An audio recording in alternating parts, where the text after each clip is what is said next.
Áreas culturales del México antiguo. Buen día, jóvenes.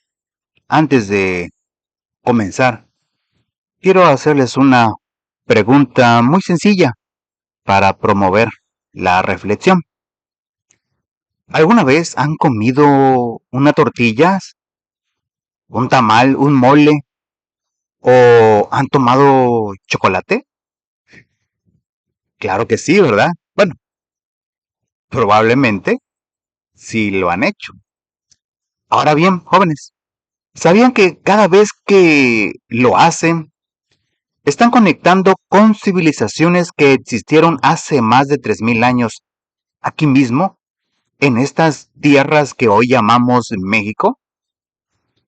El tema que vamos a trabajar se llama Áreas Culturales del México Antiguo. Y quiero que tengan algo muy claro. Esto no es historia aburrida. Es literalmente la historia de quiénes son ustedes, de dónde vienen y por qué México es como es hoy en día. Y les digo algo para que vean lo cercano que está este tema. Ustedes, jóvenes, viven en Veracruz, uno de los estados con mayor riqueza prehispánica de todo el país. Los olmecas, el pueblo que los especialistas consideran la cultura madre de la civilización mesoamericana, florecieron precisamente aquí, en estas tierras veracruzanas, hace más de 3000 años. Así que jóvenes, lo que veremos hoy tiene que ver directamente con la comunidad, con la historia y con su identidad.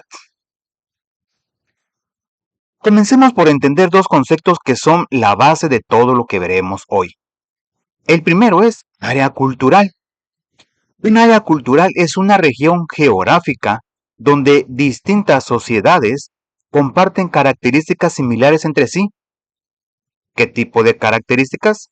Por ejemplo, su forma de organizarse como comunidad, sus actividades económicas, sus expresiones artísticas, sus idiomas, sus tradiciones, sus costumbres y sus creencias religiosas.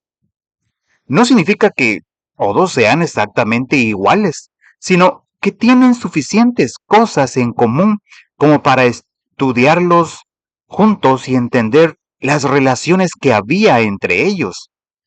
El segundo concepto es México antiguo.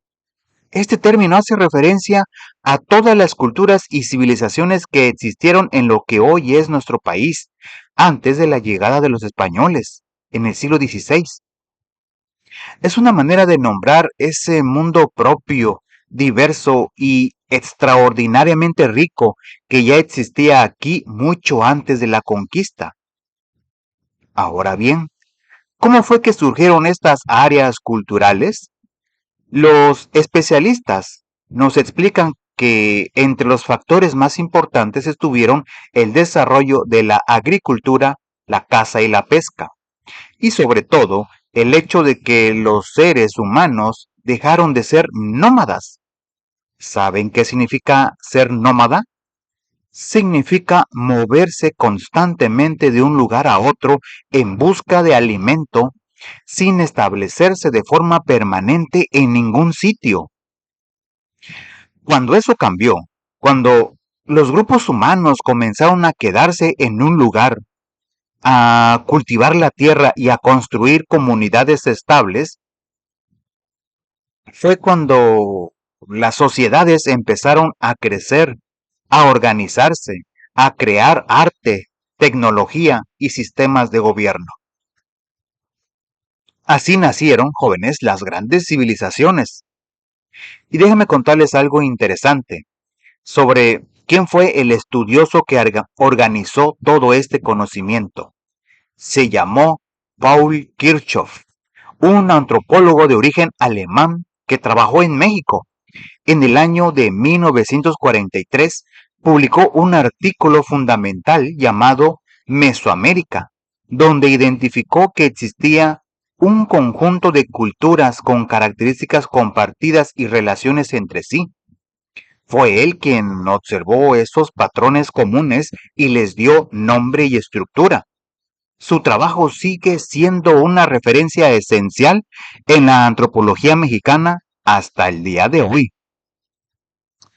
A partir del trabajo de Kirchhoff y de otros investigadores, el México antiguo se divide en tres grandes áreas o superáreas culturales: Aridoamérica, Oasis América y Mesoamérica.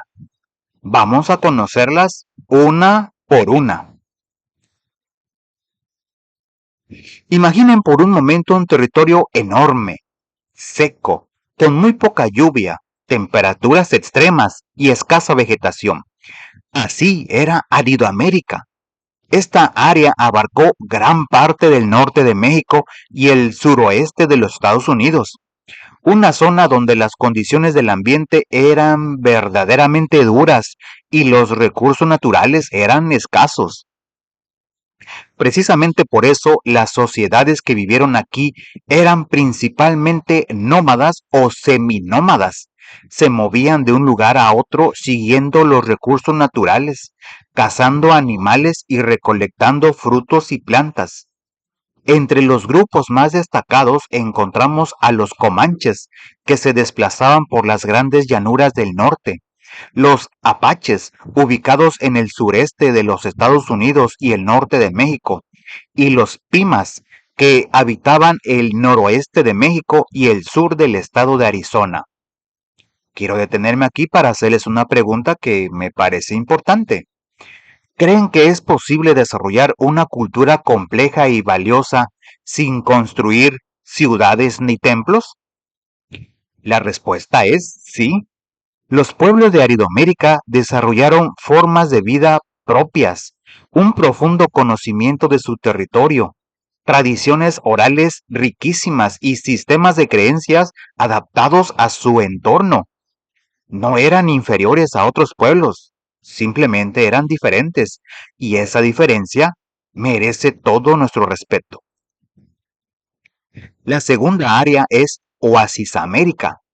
Esta región comprendía parte del norte de México y el suroeste de los Estados Unidos, en zonas áridas y semiáridas, donde, a pesar de la sequedad del ambiente, algunos grupos lograron establecerse de manera más permanente. ¿Cómo lo hicieron? Aprovechando fuentes de agua disponibles y desarrollando técnicas agrícolas especialmente adaptadas al desierto. Los grupos más representativos son los ancestrales pueblo, también conocidos como Anasazi, ubicados en el noreste de Arizona, el noroeste de Nuevo México y partes de Colorado y Utah, y los Onocam, asentados al sur de Arizona. Y aquí les comparto un dato que me parece fascinante. Los Onocam construyeron uno de los sistemas de irrigación más sofisticados del continente americano. En pleno desierto, fueron capaces de diseñar y construir una red de canales para llevar agua a sus cultivos, que en algunos casos superaban los 500 kilómetros de longitud. Y todo eso sin maquinaria moderna, sin computadoras, sin ingenieros con título universitario, solo con conocimiento, observación y trabajo colectivo. Eso, jóvenes, es ingeniería prehispánica de primer nivel. Y llegamos a la tercera y más extensa área cultural, la que vamos a estudiar con mayor profundidad: Mesoamérica. Esta fue la región cultural y geográfica donde floreció el mayor número de culturas antiguas y donde se gestó gran parte de la herencia que hoy define a nuestro país. Mesoamérica abarcó el sur de México y partes de América Central, incluyendo Guatemala, Belice, Honduras y El Salvador. Fue una zona que destacó históricamente por la complejidad y riqueza de sus civilizaciones, mismas que se desarrollaron a lo largo de miles de años antes de la llegada de los españoles. Lo que hace especialmente fascinante a Mesoamérica es que no fue una sola cultura, sino un mosaico de pueblos distintos que, con el paso del tiempo, compartieron elementos culturales comerciaron entre sí, se influyeron mutuamente y en algunos casos también compitieron y se enfrentaron. Para estudiarla mejor, los especialistas la dividen en tres grandes periodos culturales que veremos a continuación. Los tres periodos de Mesoamérica. El primer periodo, el preclásico, del 2000 a.C. al 250 después de Cristo. Piensen en el periodo preclásico como la infancia de las civilizaciones mesoamericanas. Es el momento en que los grupos humanos dejaron de ser simples comunidades agrícolas para convertirse en sociedades organizadas con jerarquías, centros ceremoniales y expresiones artísticas propias. La cultura más destacada de este periodo son los olmecas, a quienes los especialistas llaman la cultura madre de Mesoamérica. ¿Por qué ese nombre tan especial? Porque muchos de los elementos que después caracterizaron a otras civilizaciones, como los calendarios, los sistemas de escritura y ciertas prácticas religiosas, tienen raíces olmecas.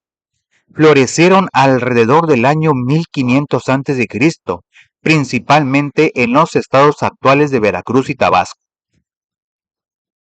y son mundialmente famosos por sus impresionantes cabezas colosales, enormes esculturas talladas en piedra volcánica que representan rostros humanos y que pesan de entre 6 y hasta 50 toneladas.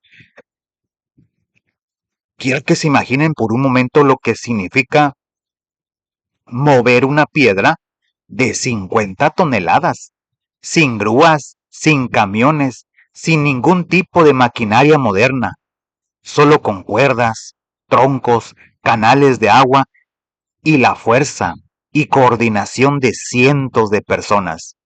Es una hazaña que hasta hoy genera admiración entre los arqueólogos de todo el mundo.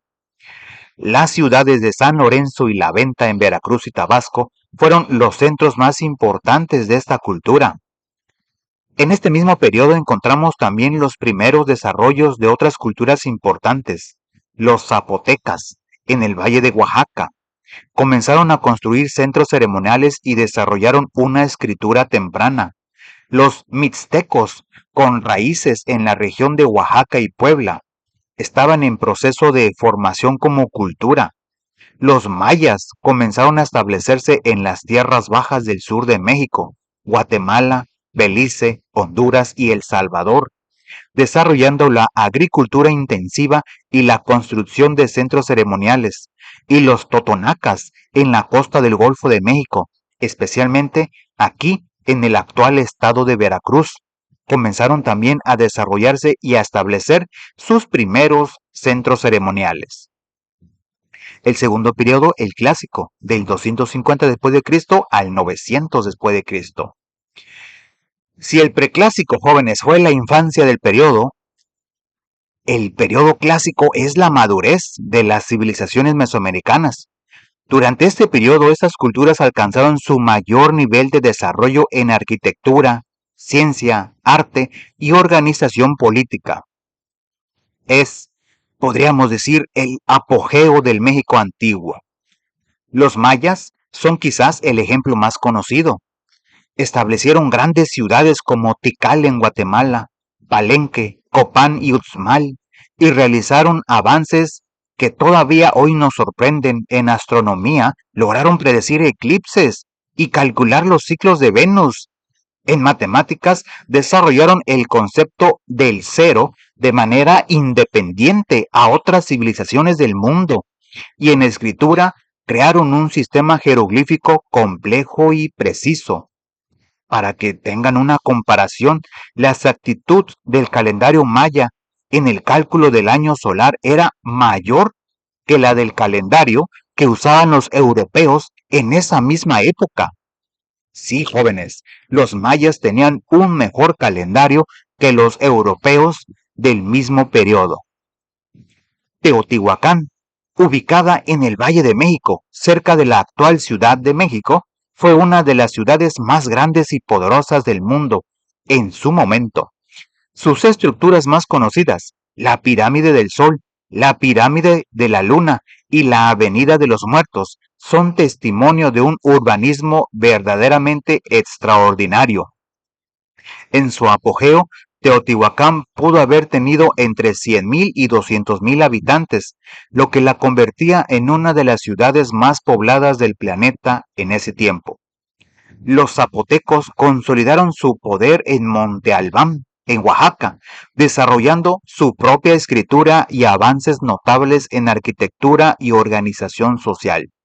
Los purépechas en la región de Michoacán desarrollaron una destacada tradición de metalurgia y artesanía, y los mixtecos tenían ya una presencia importante en la región. Y aquí les comparto otro dato curioso. Teotihuacán es una ciudad que todavía guarda muchos misterios. No sabemos con certeza qué lengua hablaban sus habitantes, ni quiénes exactamente la fundaron, ni por qué fue abandonada alrededor del siglo VII de nuestra era. Algunos investigadores sugieren que una combinación de hambrunas, conflictos internos e incendios provocó su declive. La historia, jóvenes, está llena de preguntas sin respuestas, y eso es precisamente lo que la hace apasionante. Tercer periodo, el posclásico del 900 después de Cristo al 1521 después de Cristo. El posclásico es el periodo de los grandes cambios, las migraciones, las alianzas y la consolidación de nuevos poderes. Las civilizaciones mesoamericanas se transformaron significativamente, surgieron nuevas sociedades y el panorama político se volvió más dinámico y complejo. El ejemplo más representativo de este periodo son los mexicas, también conocidos como aztecas, quienes se establecieron en el Valle de México y construyeron Tenochtitlán, una de las ciudades más grandes y complejas del mundo precolombino. La construyeron sobre un lago, utilizando una ingeniería extraordinaria, islas artificiales llamadas chinampas que les permitían tener tierra firme y cultivos en medio del agua. Cuando los españoles llegaron en 1519, Tenochtitlán tenía entre 200,000 y 300,000 habitantes, más que ciudades europeas importantes como Londres o Sevilla en esa misma época. Piensen en eso, jóvenes. La capital del Imperio Mexica era más grande que las grandes ciudades de Europa. La sociedad mexica estaba altamente estructurada, con una rica tradición de arte, arquitectura y religión. Desarrollaron además un extenso sistema de tributo y comercio que abarcaba gran parte de Mesoamérica. Los tarascos o purépechas en Michoacán merecen mención especial por algo muy significativo: su resistencia total a la expansión mexica. El imperio azteca, que sometió a decenas de pueblos, nunca logró conquistarlos. Destacaron en metalurgia produciendo objetos de cobre, bronce y plata de gran calidad.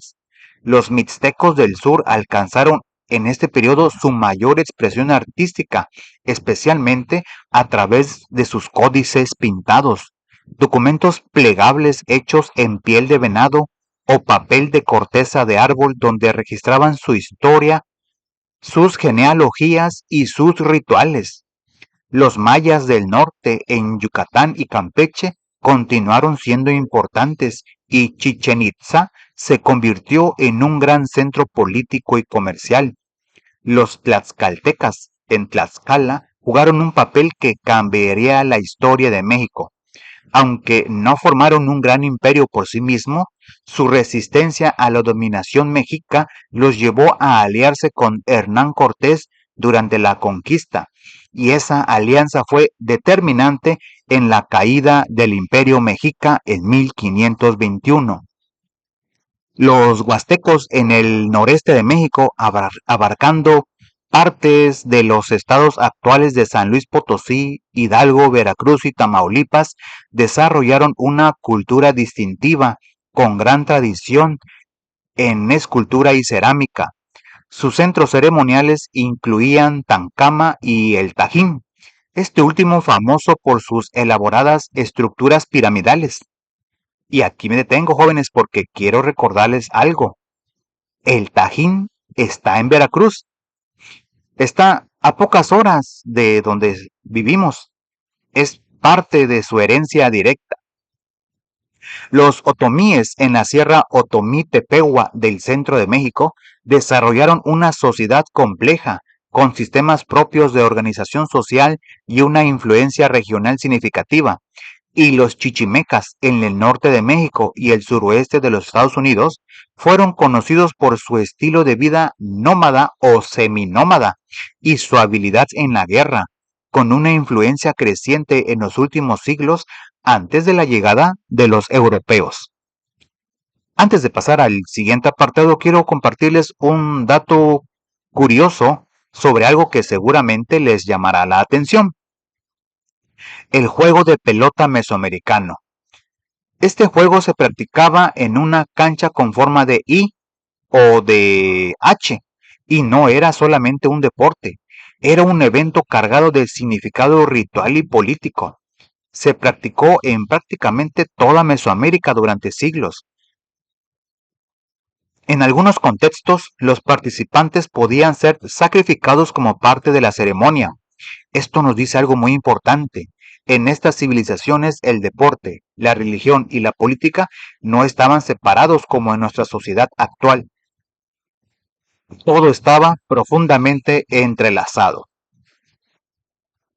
Y llegamos a un apartado que considero especialmente importante, porque aquí es en donde todo lo que hemos visto cobra su mayor sentido.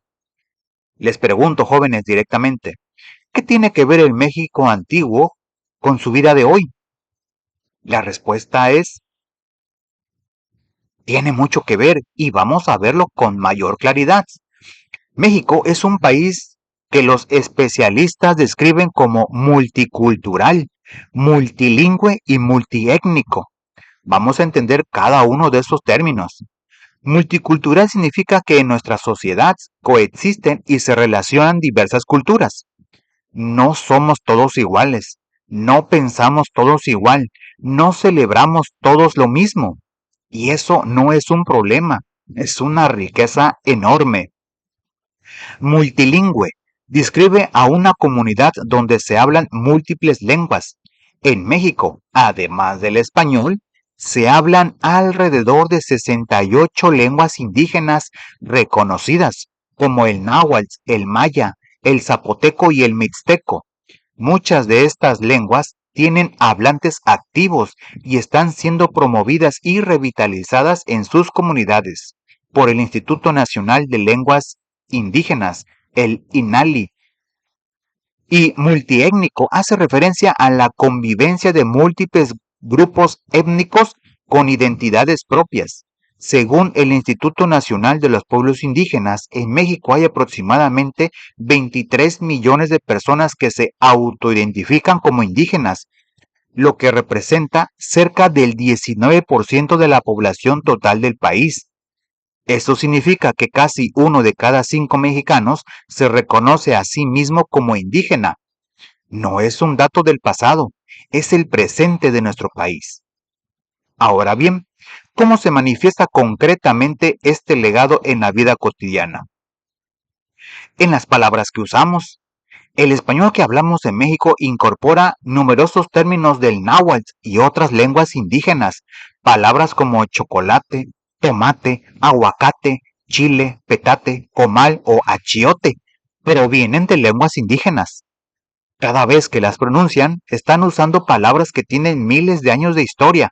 Sin saberlo, hablan náhuatl todos los días. En la comida, el maíz, el frijol, el chile y el cacao son la base de la dieta mexicana, y todos son herencia mesoamericana. Platillos como el mole, los tamales y las tortillas, preparados con técnicas ancestrales como el nixtamalizado del maíz, un proceso que mejora significativamente el valor nutricional del grano y que fue descubierto por los pueblos mesoamericanos hace miles de años. Siguen presentes en la mesa de sus familias todos los días, Y no es casualidad que la cocina tradicional mexicana haya sido declarada Patrimonio Cultural Inmaterial de la Humanidad por la UNESCO en 2010, en gran parte gracias a esta herencia prehispánica.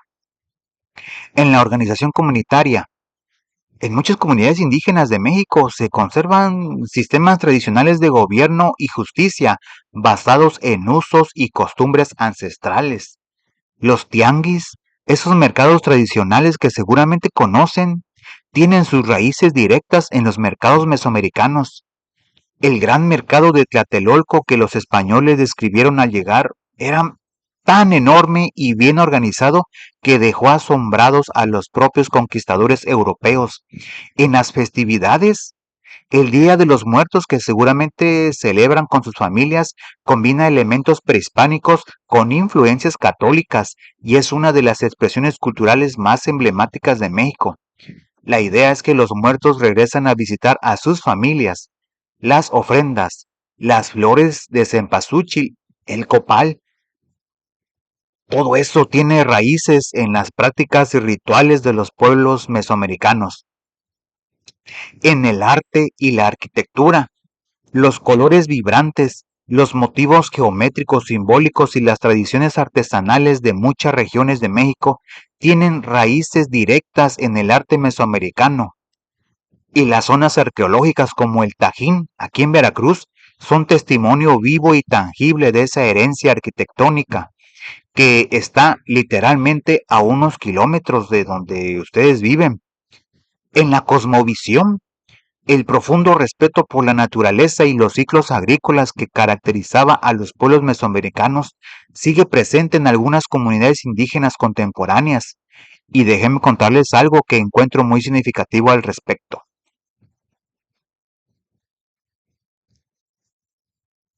El aprecio por la naturaleza, por la flora y la fauna fue siempre un rasgo cultural distintivo de estas civilizaciones.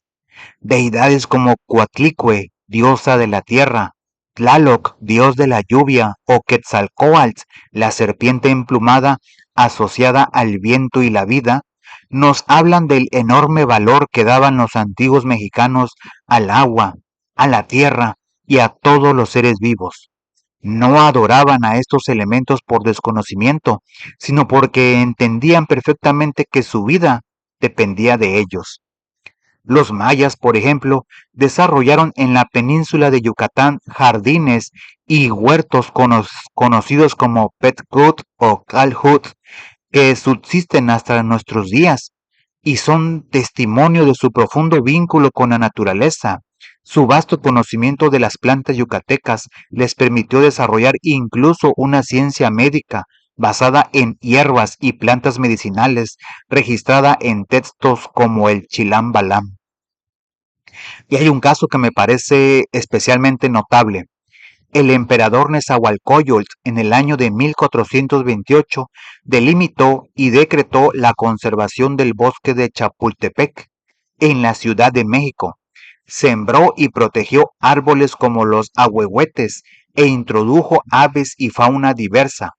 Podríamos decir sin exagerar que Nezahualcóyotl fue uno de los primeros ecologistas de la historia de México hace casi 600 años. Y aquí les hago una pregunta para reflexionar, que me parece urgente en el mundo en que vivimos hoy. ¿Cuánto podríamos aprender en un contexto de cambio climático y crisis ambiental de esa visión de respeto, equilibrio y cuidado de la naturaleza que tenían los pueblos mesoamericanos? Creo que mucho, muchísimo. Jóvenes, ya hemos llegado al final de nuestro video y antes de cerrar quiero hacer un repaso de los puntos más importantes. Aprendieron que el México antiguo no fue un territorio uniforme ni una sola cultura, sino un espacio diverso y extraordinariamente rico, dividido en tres grandes áreas culturales.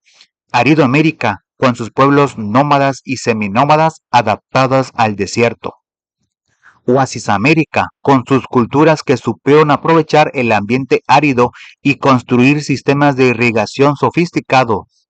Y sobre todo Mesoamérica, ese magnífico mosaico de civilizaciones que a lo largo de tres grandes periodos históricos, el preclásico, el clásico y el posclásico, construyeron ciudades imponentes, desarrollaron ciencias avanzadas, crearon arte de una belleza extraordinaria y establecieron sistemas políticos y sociales de una complejidad que todavía hoy nos genera admiración y respeto. Aprendieron también, y esto quiero que lo lleven muy grabado, que ese pasado no está muerto ni guardado solo en los museos o en los libros, vive en las palabras que pronuncian todos los días, en la comida que ustedes comen en su casa, en su herencia genética, en las lenguas que se hablan en comunidades cercanas, en los mercados que visitan, en las festividades que celebran con sus familias. El México antiguo está aquí, con nosotros ahora mismo. Y ustedes, jóvenes, tienen el privilegio de vivir en una tierra que fue hogar de los olmecas, de los totonacas y de muchos otros pueblos que dejaron una huella profunda en la historia de la humanidad. Eso los hace herederos de una riqueza cultural que no tiene precio. Entender de dónde venimos nos ayuda a valorar quiénes somos, a respetar la diversidad de nuestro país, a mirar con orgullo y con sentido crítico la identidad que compartimos como mexicanos. Los invito a que la próxima vez que coman tortilla, escuchen una palabra en náhuatl, visiten un tianguis o celebren el Día de los Muertos en familia, se detengan un momento y piensen en los miles de años de historia que hay detrás de ese instante tan cotidiano. El México antiguo no terminó en 1521, sigue vivo y en parte sigue vivo en cada uno de ustedes. Muchas gracias por su atención, jóvenes.